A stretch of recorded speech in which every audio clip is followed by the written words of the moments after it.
Hello students, welcome to my YouTube channel. आज का जो क्लास है हमारा वो है इक्वेशन ऑफ कंटिन्यूटी का। और इक्वेशन ऑफ कंटिन्यूटी ये मैक्सिमम आपका 3 मार्क्स में 2 to 3 मार्क्स में ही पूछा जाता है यूनिवर्सिटी एग्जाम्स में, और काफ़ी फेवरेट क्वेश्चन होता है। तो ये जो क्वेश्चंस हैं इसको हम कैसे एग्जाम में करके आएंगे और इसका डेरिवेशन कैसे करके आएंगे हम लोग आज के क्लास में हम ये देखेंगे। तो देखिए ये क्वेश्चन कैसे पूछता है यूनिवर्सिटीज के एग्जाम्स में। Derive equation of continuity from Maxwell equations. आप इक्वेशन ऑफ कंटिन्यूटी डिराइव कीजिए मैक्सवेल इक्वेशंस से। Show that equation of continuity is contained in Maxwell equation. और ये शो कीजिए कि मैक्सवेल इक्वेशन में इक्वेशन ऑफ कंटिन्यूटी कंटेन करती है। तो अथवा मतलब इन दोनों में से किसी एक प्रकार से पूछ लेता है या डायरेक्ट पूछ लेगा डिराइव इक्वेशन ऑफ कंटिन्यूटी, है ना।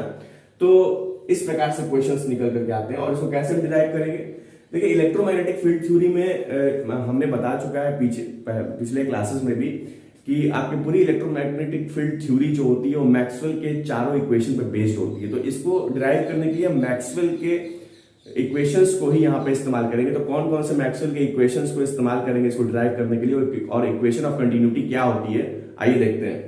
तो इक्वेशन ऑफ कंटिन्यूटी जो होती है वो del dot J vector J plus curly rho by curly T is equal to 0, इसी को हम कहते हैं इक्वेशन ऑफ कंटिन्यूटी, जहां वेक्टर जे जो होता है वो करंट डेंसिटी होती है और रो जो होता है वो वॉल्यूम चार्ज डेंसिटी होती है। यहाँ पे मैक्सवेल फोर्थ इक्वेशन और मैक्सवेल फर्स्ट इक्वेशन का यहाँ पे हम लोग इस्तेमाल करेंगे। तो जो मैक्सवेल फोर्थ इक्वेशन होती है वो curl of H is equal to vector J plus curly D by curly T होती है इक्वेशन नंबर 1, जहां वेक्टर एच हमारा मैग्नेटाइजिंग फील्ड होता है, जे हमारी जो होती है करंट डेंसिटी होती है, और वेक्टर डी जो है हमारा वो डिस्प्लेसमेंट करंट होता है, जो जैसा कि मैंने पिछले क्लासेस में पढ़ा चुका है। और ये मैक्सवेल के चारों इक्वेशंस का डेरिवेशन मैक्सिमम मैं बताऊं प्रोबेबली मैक्सवेल फोर्थ इक्वेशन बहुत ज्यादा इंपॉर्टेंट होता है ना। मैक्सवेल फोर्थ इक्वेशन का डेरिवेशन भी आप लोग तैयार कर लीजिएगा।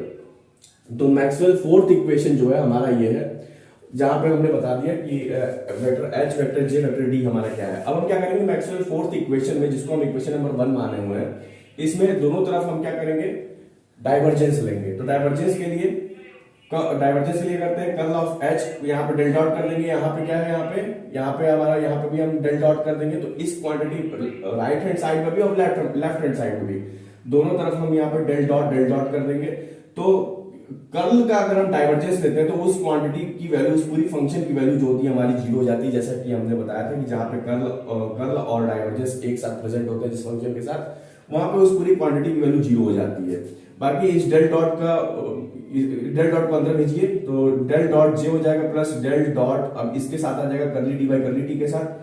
तो यहाँ पे देखिए करली बाई करली टी और डेल दोनों अपना इंडिपेंडेंट क्वांटिटीज है, तो इसको हम आगे पीछे लिख सकते हैं। तो ये क्या हो जाएगा del dot J vector J plus curly by curly T, और ये आपका जो वैल्यू है डेल डॉट डी हम साथ में लिख लिए हैं।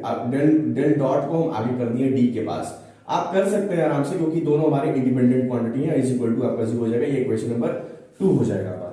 अब देखिए हम याद करते हैं मैक्सवेल फर्स्ट इक्वेशन को। जो हमारी मैक्सवेल फर्स्ट इक्वेशन होती है वो होती है del dot D equal to rho, और del dot D equal to rho को हम एक और चीज कहते हैं Gauss law in electrostatic in differential form भी कहते हैं इसको, जैसा कि पीछे हम बता चुके हैं। इसका एक और फॉर्म होता है, इसका एक और फॉर्म कौन सा होता है यहाँ पे हम लोग देखते हैं। देखिए जरा इसका एक और फॉर्म मैं यहाँ पे करके बताता हूँ आप लोगों को।